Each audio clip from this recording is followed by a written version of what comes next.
Hello friend, मैं कमलेश शर्मा फिर से आपका स्वागत करता हूं YouTube channel Takshashila student times में। आज मैं आपको एरोमेटिक जो आपका एरियल हैलाइड था या एरोमेटिक हैलाइड था, तो उसमें हमने आपको पिछले वीडियो में आपको नाभिक स्त्रीय क्रिया के बारे में बताया। आज हम आपको इलेक्ट्रॉन स्त्रीय क्रिया के बारे में बताएंगे। और एक चीज याद रखना कि यहाँ से 100% बोर्ड में कोई ना कोई एक रिएक्शन आएगी, हर साल कुछ ना कुछ पूछा जाता है, तो आपको ये अच्छे से देखना है और कॉपी पेन साथ में ले लो, साथ ही साथ लिखते भी रहना। तो आज हम आपको इलेक्ट्रॉन स्त्रीय क्रिया के बारे में बताते हैं। वही कौन कौन सी आपकी इलेक्ट्रॉन स्त्रीय क्रियाएं हैं। तो हमने आपको बताया था कि आपको बेसिकली क्लोरोबेंजीन ही पढ़ना है। तो क्लोरोबेंजीन में हम आपको सबसे पहली जो रिएक्शन पढ़ा रहे हैं वो पढ़ा रहे हैं हैलोजनीकरण, जिसको हैलोजिनेशन बोलते हैं।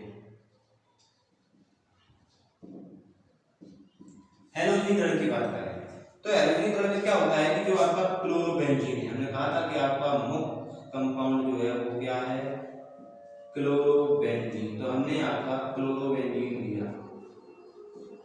क्लोरोबेंजीन की हम क्या करते हैं, क्लोरीन के साथ क्रिया कराते हैं, वो भी किसकी उपस्थिति में, हैलोजन वाहक FeCl3 की उपस्थिति में। तो क्या होता है कि जो आपका क्लोरीन है वो ऑर्थो और पैरा डायरेक्टिव ग्रुप है, तो आने वाला जो आपका समूह है वो कहां पर जुड़ेगा, ऑर्थो और पैरा कंडीशन पर जुड़ेगा। तो ऑर्थो और पैरा कंडीशन पर क्या जुड़ेगा आपका Cl। तो आपका क्या हो जाएगा, कंपाउंड जो बनेगा वो Cl प्लस जो दूसरा कंपाउंड बनेगा वो आपका पैरा। क्योंकि आपको पता है, हम आपको बताते हैं, जैसे ये मान लो आपका क्लोरोबेंजीन है, तो यहाँ पर क्या होता है कि जो आपका समूह जुड़ा हुआ है, जैसे सपोज मान लो ये Cl है, तो Cl आपका जिस कार्बन से जुड़ा उसके बगल वाला कार्बन, जैसे ये हुआ और ये हुआ, तो ये दोनों के दोनों कार्बन कौन से हैं आपके, ऑर्थो है। अब ये ऑर्थो को छोड़ दो तो जो दूसरे नंबर वाले ये कार्बन है, ये वाले कार्बन कौन से हैं आपके, मेटा कार्बन है। इसके बाद ऑर्थो और पैरा, ऑर्थो और मेटा, इधर से ऑर्थो मेटा छोड़ दो तो ये वाला जो कार्बन आता है ये कौन सा होता है आपका पैरा। तो ये आपकी ऑर्थो स्थिति है, ये मेटा स्थिति है, ये आपकी पैरा स्थिति है। तो आपको स्थिति के बारे में पता होना चाहिए, ठीक है। वही हमने यहाँ पर किया आपका, तो यहाँ पर ऑर्थो पर जुड़ा है तो ये क्या हो जाएगा आपका ऑर्थो डाइक्लोरोबेंजीन, या फिर हम ऐसे कह दें 1A2 3 4 5 6, तो क्या जाएगा 1,2 डाई क्लोरोबेंजीन, और ये जो है आपका ये हो जाएगा आपका 1,4 डाई क्लोरोबेंजीन। तो ये थी आपकी हैलोजनीकरण अभिक्रिया या हैलोजिनेशन। अब इसके बाद हम बात करते हैं नाइट्रीकरण अभिक्रिया की या नाइट्रेशन की। तो नाइट्रीकरण अभिक्रिया में क्या होता है, उसमें भी आपका इसी प्रकार से कंपाउंड बनता है। तो देखो नाइट्रेशन क्या है आपका,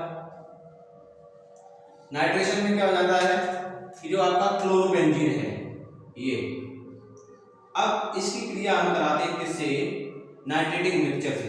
देखो हम आपको नाइट्रेटिक मिक्सचर भी बताते हैं। नाइट्रेटिक मिक्सचर क्या होता है, नाइट्रेटिक मिक्सचर जो है वो होता है आपका सांद्र नाइट्रिक अम्ल यानी कि कंसंट्रेटेड HNO3 और कंसंट्रेटेड यानी कि सांद्र H2SO4 का मिक्सचर जो है वो कहलाता है आपका नाइट्रेटिक मिक्सचर, जिसमें क्या होता है आपका सांद्र नाइट्रिक अम्ल तो क्रिया करता है और जो आपका H2SO4 है सांद्र वो उत्प्रेरक के रूप में कार्यरत रहता है। कैसे, तो अब आप देखो, जैसे यहाँ पर आपका क्लोरोबेंजीन दिया हमने, अब इसकी क्रिया जो है वो हम सांद्र नाइट्रिक अम्ल से कराते हैं HNO3 से। अभी हमने कहा कि किसकी उपस्थिति होगा, तो यहाँ पर जो उपस्थिति है वो हो जाएगी आपका सांद्र H2SO4। अब समझ लो क्या हो जाएगा, कैसे, यहाँ पर N2 जुड़ेगा तो क्या होगा, जैसे मान लो ये ऑर्थो स्थिति है, तो ऑर्थो स्थिति पर क्या होगा आपका एक हाइड्रोजन निकलेगा, एक हाइड्रोजन ऑर्थो स्थिति से और एक ये है, तो H और H H2 और एक O, तो यहाँ से क्या निकल जाएगा H2, तो क्या बचा आपका, जब यहाँ से O निकला, H निकला, एक H यहाँ से निकला, तो केवल N2 बचा। अब N2 आपका ऑर्थो पर, और दूसरी बात क्या हो जाएगा, पैरा से H, एक H यहाँ से, एक O यहाँ से, H2, तो पैरा का क्या मिल जाएगा आपका N2 मिल जाएगा। तो इस प्रकार से आपका क्या होगा, Cl ऑर्थो पर जुड़ गया N2, Cl और आपका पैरा पर जुड़ गया NO2। अब इसका नाम क्या हो जाएगा, 1 तो क्लोरो, 1 क्लोरो और 2 नाइट्रो बेंजीन, यहाँ पर हो जाएगा 1 क्लोरो 4 नाइट्रो बेंजीन। तो ये आपके क्या बने, नाइट्रीकरण क्रिया में कंपाउंड बने। इसके बाद हम बात करते हैं नाइट्रेशन के बाद सल्फोनीकरण का या सल्फोनेशन का। तो सल्फोनीकरण में क्या होता है कि आपकी जो क्रिया है वो शांत सल्फ्यूरिक अम्ल से होती है। सल्फोनीकरण में क्या होता है आपका,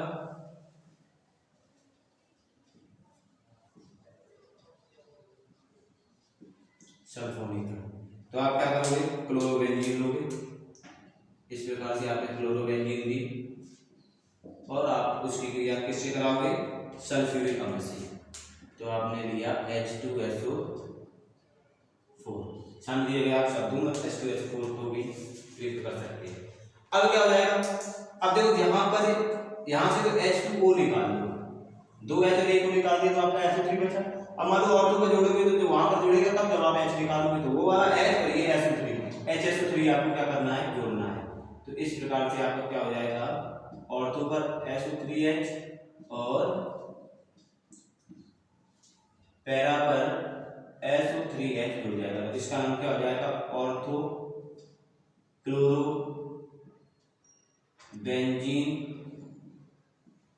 सल्फोनिक एसिड, और इसका हो जाएगा para chloro benzene sulphonic acid. बस ऑर्थो के लिए क्या कर देना है आपको, पैरा कर देना है।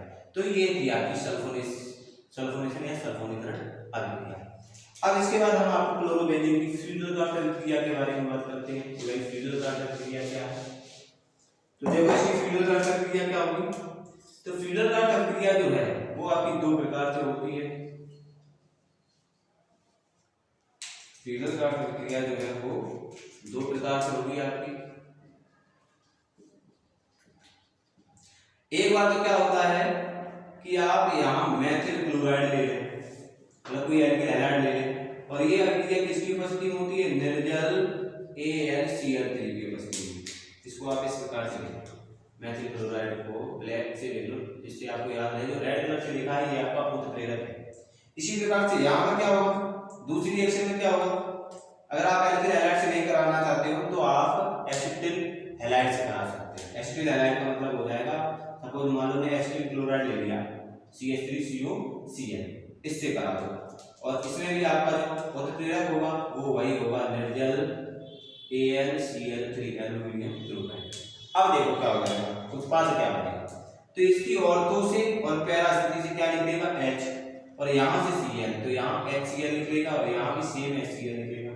जब यहाँ से Cl चला गया तो केवल CH3 बचा, तो वो आप ऑर्थो और पैरा स्थिति का जोड़ दो इस प्रकार से, Cl CH3 एक बार ऑर्थो पे जोड़ा,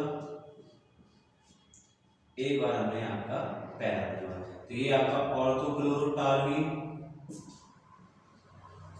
और ये आपका पैराक्लोरोटालुइन बन जाएगा। अब यहाँ पर क्या आ जाएगा, जब HCl निकल गया तो COCH3 बचा, अब COCH3 जोड़ दो आप ऑर्थो और पैरा पर,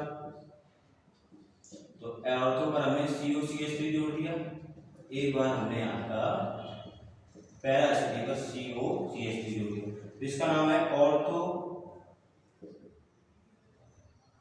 क्लोरो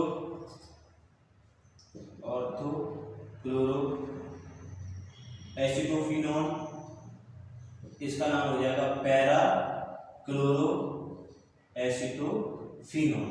तो इस प्रकार से ये आपकी फ्यूजल प्रक्रिया 2 प्रकार से होती है, एक तो एल्किल हैलाइड द्वारा और एक किसके द्वारा होती है आपकी, एसिड हैलाइड द्वारा, या आप एसिटिल क्लोराइड द्वारा भी हो सकते हो। इसके बाद बात करते हैं जो आपका क्लोरोबेंजीन है, ये और भी अभिक्रियाएं देता है, जैसे आप बात करेंगे फिटिंग अभिक्रिया। तो फिटिंग अभिक्रिया क्या है उसकी बात करते हैं। फिटिंग रिएक्शन, अगर आपको बुर्ज अभिक्रिया याद हो, अभी हमने आपको इसी चैप्टर में पिछले कुछ वीडियो में बताया था बुर्ज अभिक्रिया क्या है। अब यहाँ पर क्या करना है आपको, बस बुर्ज अभिक्रिया द्वारा एल्किल हैलाइड की जगह आपको एरिल हैलाइड लेना है। किस प्रकार से, जैसे मान लो हमने ये आपका क्लोरोबेंजीन लिया, ये क्लोरोबेंजीन, इसके हम 2 अणु ले लेते हैं इस प्रकार से, ये हमने आपका क्लोरोबेंजीन लिया और इसकी क्रिया आप सोडियम के साथ करा दो। किस धातु के साथ, सोडियम धातु के साथ कराना है, वो भी किसकी उपस्थिति में, शुष्क ईथर की उपस्थिति में। शुष्क ईथर की उपस्थिति में जब ये कराओगे तो क्या हो जाएगा, यहाँ से आपका 2NaCl निकल जाएगा, दिख रहा है आपको, तो ये 2 बेंजीन आपस में क्या हो जाएंगे, बंध द्वारा जुड़ जाएंगे इस प्रकार से, benzene ring single bond benzene ring, और निकला क्या आपका 2NaCl, तो ये आपका बाइफेनल कंपाउंड बना। इस प्रकार से ये आपकी फिटिंग अभिक्रिया क्या होगी, समाप्त हुई। अब इसके बाद फिटिंग अभिक्रिया के बाद हम जो बात करते हैं वो बात करते हैं उल्मान अभिक्रिया की। भाई उल्मान अभिक्रिया क्या है, तो उल्मान रिएक्शन क्या है, अब उसकी बात करते हैं। गुलमान अभिक्रिया में क्या होता है, कुछ नहीं होता, यहाँ क्लोरोबेंजीन की जगह आपको आयोडोबेंजीन लेना है। क्या लेना है? आयोडोबेंजीन। और Na धातु की जगह पर आपको कॉपर धातु लेनी है। ये अभिक्रिया हम यहाँ बता रहे हैं। तो क्या हो जाएगा आपका NaCl की जगह पर CuI2 निकल जाएगा, कंपाउंड वही बनेगा बाइफेनल। ये आपकी गुलमान अभिक्रिया थी। तो इन्हीं में से आपकी कोई ना कोई एक रिएक्शन जो है वो बोर्ड एग्जाम में पूछ ली जाएगी। तो इन रिएक्शन को